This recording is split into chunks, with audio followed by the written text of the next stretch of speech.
जय हिंद दोस्तों, मैं शुभांगी सुक्रे आप सभी का स्वागत करती हूँ टिक्कर मराठी एसएससी एग्जाम्स ये हमारे नए यूट्यूब चैनल पे। तो हिंदी व्याकरण की क्वेश्चन आंसर की सीरीज हमने चालू की है। आज का हमारा चौथा लेक्चर है।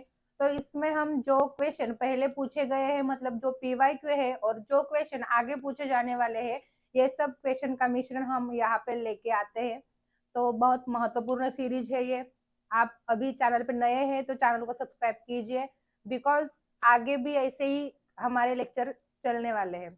तो ये जो लेक्चर चल रहा है अभी, आप जहाँ पे स्टडी के बारे में डिस्कशन करते हो वहां पे ये लेक्चर के लिंक शेयर कीजिए ताकि हम आगे बढ़े। और जो लेक्चर में आए हैं, लेक्चर पसंद आता है तो लेक्चर को लाईक करना ना भूलिए। चला, तर सर्वांना गुड आफ्टरनून। आजचं आपलं चौथं लेक्चर आहे हिंदी व्याकरण। याच्यामध्ये आपण PYQ घेत आहोत। जे प्रश्न यावर्षी विचारलेले आहेत, मागेही विचारलेले आहेत आणि जे प्रश्न पुढे विचारले जाऊ शकतात अशा प्रश्नांचा समावेश आपण या हिंदी व्याकरणच्या सिरीज मध्ये करत असतो। ठीक आहे, SSC GD आताच फॉर्म सुटलेले आहेत, फॉर्म भरलेलेही आहेत बऱ्याच विद्यार्थ्यांनी, तर त्यांच्यासाठी स्कोरिंग वाला सब्जेक्ट आहे आपला हिंदी व्याकरण। तर सेशन शेअर करायचे प्रत्येकाने, सेशनची लिंक, आणि लाइक करून घ्यायचं सेशन आवडत असेल तर। चलो आगे बढ़ते हैं। पहला हमारा क्वेश्चन, निम्नलिखित वाक्य में रेखांकित शब्द के स्थान पर उपयुक्त पर्यायवाची शब्द कौन सा होगा। म्हणजे आपल्याला इथे काय करायचंय, पर्यायवाची शब्द ओळखायचा आहे। रेखांकित म्हणजेच काय, तर अधोरेखित केलेल्या शब्दाचा पर्यायवाची शब्द। ईश्वर मानव का सृजन करके वंदनीय हो गया। काय, मानवाचं काय केलं ईश्वराने, पर्यायवाची ओळखायचा आहे म्हणजे समानार्थी। काय, समानार्थी शब्द आपल्याला इथे ओळखायचा आहे। आता तुम्ही माझे मराठीचे स्टुडंट आहात त्याच्यामुळे तुम्हाला हे जास्त पटकन कळेल, बरोबर आहे ना। पर्यायवाची म्हणजे समानार्थी। चला, ईश्वर मानव का निर्माण करके वंदनीय हो गया, ईश्वर मानव का जन्म करके वंदनीय हो गया, ईश्वर मानव का पैदावर करके वंदनीय हो गया आणि ईश्वर मानव का उत्पत्ती करके वंदनीय हो गया। कोणता शब्द व्यवस्थित परफेक्ट फ्रेम होईल तो शब्द आपल्याला ओळखायचा आहे। काय येईल तिथे, ईश्वर मानव का निर्माण करके वंदनीय हो गया। पर्याय कोणता योग्य, समानार्थी शब्द ओळखायचा होता, पर्याय पहिलाच योग्य आहे आपला। ठीक है, रेखांकित अंश के स्थान पर सबसे बड़ा सबसे उपयुक्त विकल्प इनमें से कौन सा है। जर क्वेश्चन तुम्ही बघितले PYQ आहे त्यामुळे जास्तीत जास्त प्रश्न शब्द संग्रहांवर विचारले गेले, म्हणजे मुहावरा असेल, विकल्प शब्द ओळखायचा असेल, पर्यायवाची शब्द ओळखायचा असेल। ठीक आहे, या पद्धतीने शब्द समूहाबद्दल एक शब्द आहे, शुद्ध लेखनाच्या नियमाप्रमाणे शुद्ध वाक्य किंवा शुद्ध शब्द आहे, असेच प्रश्न जास्तीत जास्त हिंदी व्याकरणामध्ये विचारलेले आहेत। त्यामुळे शब्द संग्रहांवर जास्त भर द्या, मी तर हेच सांगेन। ठीक आहे, गत वर्ष वह दिल्ली जाने वाला है, मग गत वर्षाच्या जागी योग्य शब्द कोणता बसेल। उस वर्ष, पिछले वर्ष, विगत वर्ष, अगले वर्ष। गत वर्ष वह दिल्ली जाने वाला है। आता क्रियापदावरून आपल्याला ओळखायचे की नक्की काय येईल इथे। वह दिल्ली जाने वाला है मतलब म्हणजे तो अजून दिल्लीला गेलेला नाहीये, तर गत वर्ष जाने वाला है म्हणजे पुढे जाणार आहे तो। ठीक आहे, जाने वाला है म्हणजे भविष्य काळाचा आहे, बरोबर। मग काय येईल इथे, तर अगले वर्ष वह दिल्ली जाने वाला है, पुढच्या वर्षी, अगले वर्ष, हो कि नहीं। और अगले वर्ष हम सब लोग ट्रेनिंग में जाने वाले हैं, बराबर। लाइक करायचे सेशन आवडत असेल तर पर्याय 4 योग्य। दिए गए मुहावरे में रेखांकित अंश के स्थान पर सबसे उपयुक्त विकल्प कौन सा होगा। सेम आहे, तुम्ही बघू शकता। विकल्प ओळखायचं म्हणजेच काय, तर मुहावरा दिलेली आहे आपल्याला, दिलेला आहे आपल्याला इथे, छठी का मिठाई याद आना। मुहावरा याचा अर्थ काय असेल, अर्थ म्हणण्यापेक्षा कोणता शब्द मिठाईच्या जागी दुसरा शब्द आहे तर कोणता आहे। छठी का मिठाई याद आना, छठी का दूध याद आना, छठी का चीनी याद आना, छठी का नमक याद आना आणि छठी का पक्वान्न याद आना। काय असेल बरं, छठी का दूध याद आना। छठी का दूध याद आना मतलब आता आपल्यावर एवढं संकट आलंय की आपल्याला आधीचे सुखाचे दिवस आठवतात, बरोबर ना। म्हणजे चांगले दिवस सोडून आपण दुःखामध्ये पडलोय, म्हणजे छठी का दूध याद आना। पर्याय कोणता योग्य आहे, मग योग्य मुहावरा कोणता आहे आपला योग्य, तर पर्याय 1 दूध आहे मिठाईच्या जागी। ठीक आहे, पुढे जिसका तेज निकल गया है, शब्द समूह बद्दल एक शब्द, ज्याच्या तोंडावरचे तेज निघून गेले त्याला आपण काय म्हणतो? दिए गए वाक्यांश के लिए एक शब्द क्या होगा? तेजोमय, तेजस्वी, तेजोदीप्त, निस्तेज। जिसका तेज निकल गया है,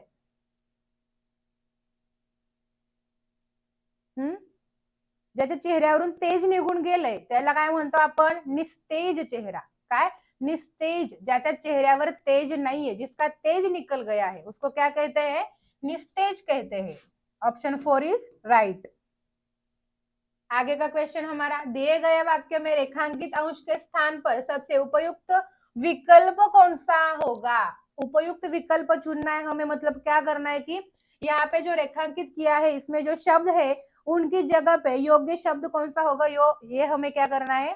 पर्याय में से ढूंढना है। देखिए, गोली लगते ही उनका प्राण उड़ गया, प्राण उड गया सांगितले, मग आपण प्राण उड गया म्हणतो का? मग शुद्ध वाक्य तयार होईल असे शब्द आपल्याला पर्यायांमधून ओळखायचे। बघा आता, गोली लगते ही उनकी प्राण उड़ गई, गोली लगते ही उनके प्राण उड़ गए, गोली लगते ही उनको प्राण उड़ गया आणि गोली लगते ही उनके प्राण उड़ गई। तर काय असतं? प्राण उड गए असतं, काय गई पण नसतं, गया पण नसतं, काय असतं तर गोली लगते ही उनके प्राण उड गए। काय असेल मग, कोणता पर्याय योग्य? नीट बघायचंय। गोली लगते ही उनके प्राण उड़ गए, पर्याय 2 योग्य। पुढचा प्रश्न बघण्याच्या आधी एसएससी भरतीसाठी आपण टिक्कर मराठीनेच नवीन चॅनल बनवलेला आहे, टिक्कर मराठी एसएससी एक्झाम्स।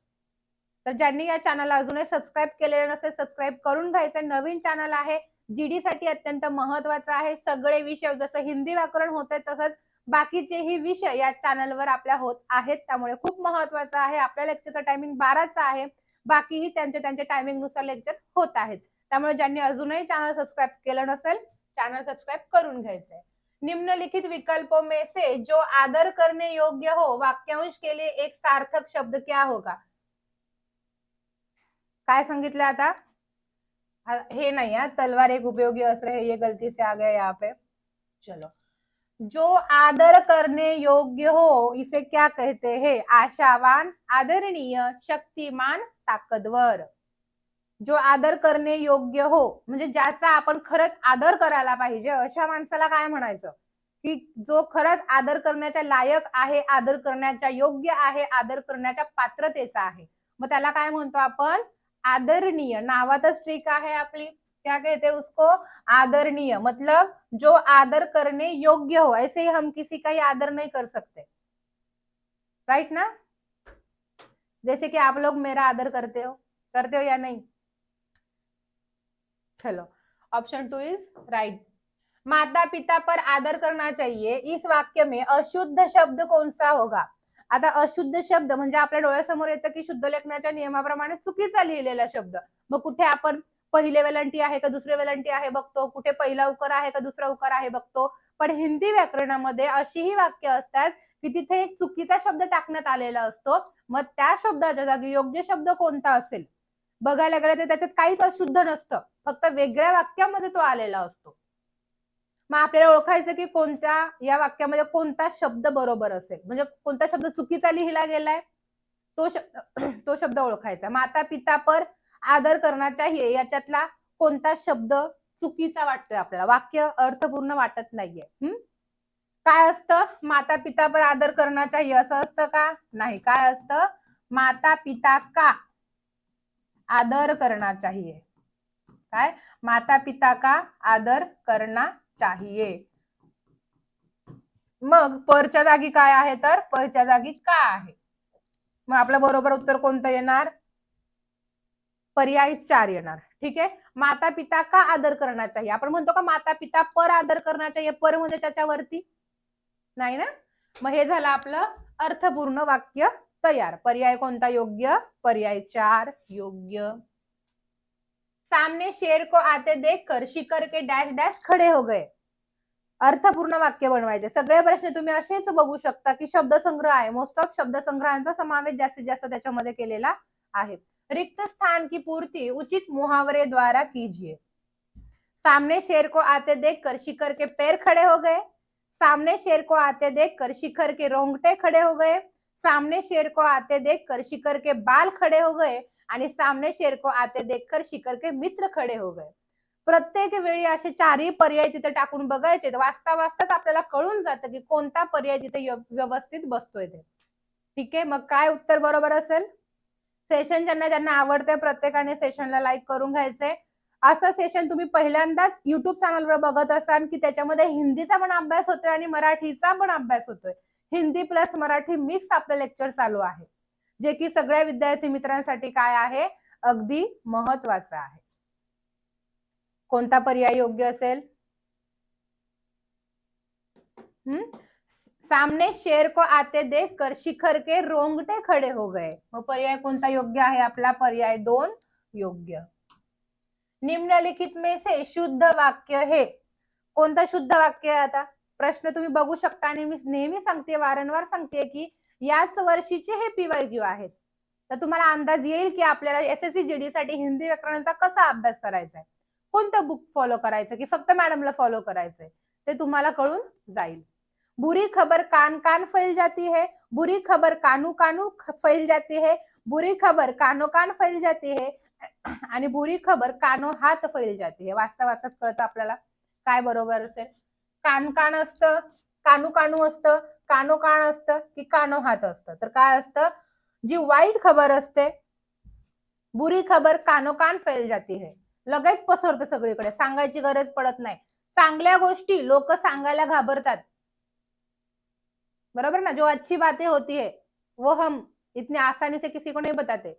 हमारी अच्छी बातें बताते, लेकिन हमारे सामने जो है उसकी अच्छी बातें इतनी आसानी से सामने वाले को नहीं बताते हम.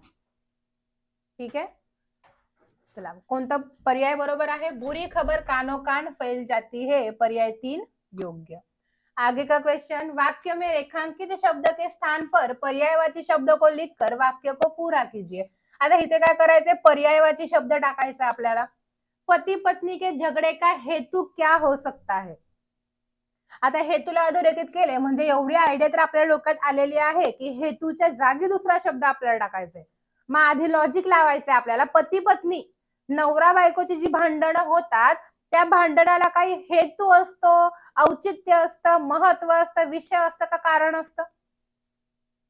काहीतरी हेतू असतो म्हणून भांडण करतात का? काहीच नसतं. नवरा बायकोच्या भांडणामध्ये काहीच तथ्य नसतं बघायला गेलं तर. म्हणतात ना, दोघांच्या भांडणामध्ये तिसऱ्याने कधीच पडू नये. ती दोघं कधी गोड होतात आणि तिसरं मात्र वाईट होऊन जातं, हो की नाही.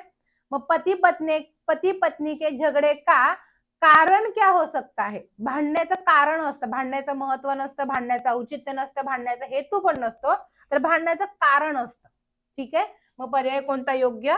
पती पत्नी के झगडे का कारण क्या हो सकता है. पूर्ण अर्थपूर्ण वाक्य आपल्याला इथं बनवायचं होतं. पर्याय 4 योग्य.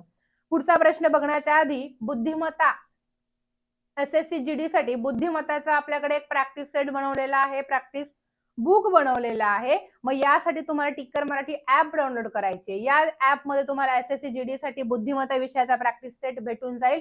याच्यामध्ये यावर्षी झालेल्या क्वेश्चन पेपर मधले काही प्रश्न टाकलेले आहेत, जे की अतिशय महत्वाचा आहे. ठीक आहे, पुढचा प्रश्न, विकल्पों में से उचित अवधिवाचक क्रिया विशेषण चयन कीजिए. आता इथे काय करायचे, अवधिवाचक क्रिया विशेषण, क्रियेबद्दल विशेष माहिती सांगणारा शब्द कशाच्या रूपात? अवधिवाचक. काळ, पण काळ कोणता? कंटिन्युटी, सातत्य. आपल्या मराठीमध्ये त्याला काय म्हणतात बरं? सातत्यदर्शक क्रिया विशेषण अव्यय. सातत्यदर्शकला दुसरं नाव आहे, हे मी आपल्या बॅच मध्ये शिकवलंय. अवधिवाचक मराठी व्याकरणामध्ये सुद्धा हे शिकवलेलं आहे. ठीक आहे, तर काय असेल? वह, कोई, नित्य, लगातार, हर रोज, हर बार, इधर उधर. कोणता पर्याय योग्य असेल? विकल्पों में से उचित अवधिवाचक क्रिया विशेषण, ज्याच्यामध्ये कंटिन्युटी कळते आणि काळाचा बोध होतो. नित्य, नेहमी. लगातार म्हणजे सुद्धा, लगातार म्हणजे नेहमी. सदोदित यासारखे शब्द याच्यामध्ये येतात. मग अवधिवाचक क्रिया विशेषण कौन सा रहेगा? नित्य और लगातार, पर्याय 2 में से. ठीक है, आगे का क्वेश्चन देखते हैं। सज्जन का सत्कार होता है और दुर्जन का डैश डैश होता है। आता काय करायचं आपल्याला? विलोम शब्द ओळखायचा आहे. सज्जन का सत्कार होता है, मग याच्या विरुद्ध काय येईल? सत्कार के विलोम शब्द से वाक्य पूर्ण करे. विलोम म्हणजे आपला मराठी मधला विरुद्धार्थी शब्द. विरुद्धार्थी शब्द. सज्जन का सत्कार होता है और दुर्जन का तिरस्कार, स्वागत, अपमान, परिष्कार. दुर्जनचं काय होतं? सज्जन लोक आणि दुर्जन लोक. सज्जनाचा सत्कार होतो तर दुर्जनांचा काय केला जातो? तिरस्कार केला जातो. पर्याय कोणता योग्य आहे आपला? पर्याय पहिला योग्य. ज्यांना ज्यांना सेशन आवडते सेशनला पटकन लाईक करून घ्यायचंय. खूप महत्वाचे प्रश्न आहेत हे मी वारंवार सांगतेय. जे नवीन असेल चॅनलला सबस्क्राईब करून ठेवा. चलो. भाववाचक संज्ञा शब्द से प्रयुक्त गलत वाक्य को पढ़कर विकल्पों में से शुद्ध वाक्य छाटिए. उनकी जवान चला गया पर अहंकार गया नहीं. उनकी जवान चला गया. आपल्याला हिंदी जास्त येत नाही पण एवढं पण नाही की एवढं पण येत नाही आपल्याला की एखादं वाक्य चुकीचं उच्चारलं ना आपल्याला कळणार नाही. तेवढं तर आपल्याला कळतं ना. उनकी जवान चला गया असेल का? तुझी अख्खी जिंदगी गेली तरी तुला कळणार अजून काय चाललंय ते. असं म्हणतात ना, तुझी अख्खी जवानी निघून गेली. काय येणार मध्ये ते? उनकी जवान चला गया येईल का? उनकी जवानी चली गई पर अहंकार गया नाही. बघा, उनके जवान चले गए सांगितले. उनकी जवानी चली गई, उनका जवानी चली गई आणि उनके जवानी चला गया. काय येईल? उनकी जवानी चली गई पर अहंकार गया नहीं. पर्याय कोणता योग्य? पर्याय 2 योग्य. ठीक आहे. प्रश्न सगळे बघू शकता तुम्ही कशा पद्धतीने आहेत ते. भारतीय सभ्यता में अलंकार का विशेष महत्व है. निम्न में से कौन सा शब्द वाक्य में प्रयुक्त अलंकार शब्द का पर्यायवाची शब्द नहीं है? पर्यायवाची शब्द म्हणजे आपल्या मराठी व्याकरणामध्ये त्याला काय म्हणाल? समानार्थी शब्द. काय करायचे थोडक्यात? अलंकार शब्दाचे 3 शब्द समानार्थी आहेत. एक फक्त वेगळा आहे आणि तोच आपल्याला ओळखायचा आहे. सज्जा, आभूषण, छंद, सजावट. अलंकार शब्दाला कोणता शब्द समानार्थी नाही असा शब्द आपल्याला ओळखायचा आहे. अलंकार म्हणजे दागिने किंवा आभूषणे आपण म्हणतो, म्हणजे आभूषण येणारच. त्याने आपली काय होते? सजावट केली जाते. मग राहिले सज्जा आणि छंद. तर कोणता पर्याय? अलंकार घातल्यामुळे छंद जोपासता येतो का? नाही. त्यामुळे कोणता शब्द पर्यायवाची नाहीये? छंद. पर्याय 3 योग्य. पुढचा प्रश्न बघण्याच्या आधी एसएससी भरतीसाठी आपला नवीन चॅनल आहे टिक्कर मराठी एसएससी एक्झाम्स. ज्यांनी अजून सबस्क्राईब केलेलं नाहीये सबस्क्राईब करून घ्यायचंय. खूप महत्वाचा चॅनल आहे हा येणाऱ्या जीडी साठी, एसएससी जीडी एक्झाम साठी. पुढचा प्रश्न गद्यांश उतारा. खूप सोपे उतारे असतात. तुम्हाला एव्हाना कळालं असेल. आजचं आपलं 4थं लेक्चर आहे. खूप सोपे असतात. फक्त एक शब्द कोणता व्यवस्थित पॅराग्राफ पूर्ण होण्यासाठी बसतोय ते 5 शब्द फक्त आपल्याला ओळखायचे आहेत. मग कोणता असेल बघा बरं. चलो बघा उतारा काय बघा. राजप्पा ने नागराजन के डैश डैश को देखने की डैश डैश कभी प्रकट नहीं की, लेकिन जब डैश डैश लड़के उसे देख रहे होते तो वह नीची डैश डैश से देख लेता. सचमुच नागराजन का अल्बम डैश डैश प्यारा था. आता इथे फक्त 5 योग्य शब्द ओळखायचे आपल्याला. राजप्पा ने नागराजन के डैश डैश को देखने की. डैश डैश को देखने की म्हणजे अल्बम को देखने की, श्रेय को देखने की, किताब को देखने की आणि कार को देखने की. आता अख्खा पॅराग्राफ वाचलाय त्याच्यामुळे आपल्याला कळाले कोणता शब्द सगळ्यात शेवटी आलेला आहे. हा सगळ्यात शेवटी कोणता शब्द आलाय तुम्ही बघू शकता की कुठे आहे. हा ना, सचमुच नागराज का अल्बम. मग इथं काय येणार? राजप्पा ने नागराजन के अल्बम को देखने की. मग इथं काय येणार? अल्बम. मग काय असते अल्बमला बघायची? कभी नाही प्रकट की. काय? इच्छा का? बघा बरं आहे का पर्यायामध्ये? हुडक, इच्छा, लत आणि प्रसन्नता. कोणता पर्याय बरोबर असेल? उतारा मी सोडून काय फायदा नाहीये. तुम्ही बघायचे कोणता शब्द बसेल तिथे व्यवस्थित.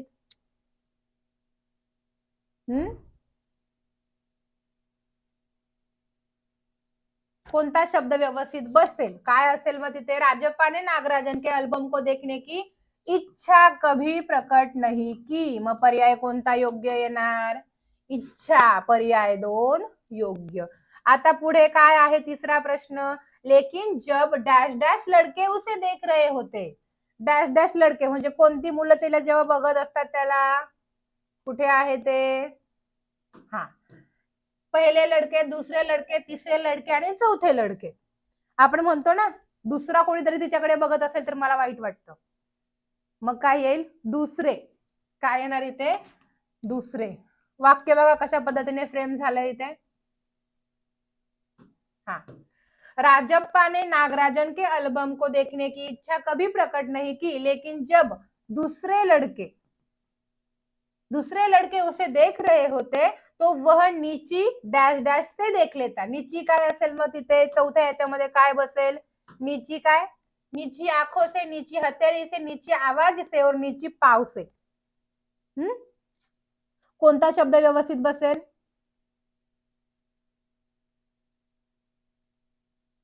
नीची आंखों से. कुठे मग आपला उतारा? हाँ, जब दूसरे लड़के उसे देख रहे होते तो वह नीची आंखों से उसे देख लेता. सचमुच नागराजन का अल्बम डॅश डॅश प्यारा था. किती महत्व, किती प्यारा होता बघा बरं आता. ठीक प्यारा था, साधारण प्यारा था, हलका प्यारा था आणि बेहद प्यारा था. म्हणजे खूप सुंदर होता. खरंच राजराजन का अल्बम खूप छान होता, म्हणजे बेहद प्यारा था. मग पर्याय कोणता योग्य येणार आपला? पर्याय 4 योग्य, बेहद प्यारा. कुठे आहे उतारा? आता पूर्ण वाचून बघा, अर्थ पूर्ण बसतंय का एखादा शब्द वेगळा आहे बघा. राजप्पा ने नागराजन के एल्बम को देखने की इच्छा कभी प्रकट नहीं की, लेकिन जब दूसरे लड़के उसे देख रहे होते तो वह नीची आंखों से उसे देख लेता. सचमुच नागराजन का अल्बम बेहद प्यारा था. 5 शब्द व्यवस्थित फ्रेम झाले आणि व्यवस्थित पॅरेग्राफ तयार झाला. संपला आपला उतारा. आहे की नाही सोपं? तर हे होते आजचे आपले प्रश्न. कसे वाटले मला कमेंट बॉक्स मध्ये सांगायचं आहे. आपले हिंदी प्लस मराठी हिंदी व्याकरणाचे लेक्चर्स कसे वाटतात हेही ऑफलाईन कमेंट बॉक्स मध्ये सांगा. आणि एसएससी जीडी साठी किंवा कुठल्याही गव्हर्नमेंट एक्झाम साठी तुम्हाला जर या लेक्चरचा फायदा होत असेल तसंही सांगा आणि तुमच्या मित्रमैत्रिणींपर्यंत लेक्चरची लिंक शेअर करत चला. ठीक है, टिक्कर मराठी के नए नए वीडियोस देखने के लिए लाइक करें, शेयर करें और सब्सक्राइब करें. ठीक है, bye bye, take care, wish you all the best. जय हिंद.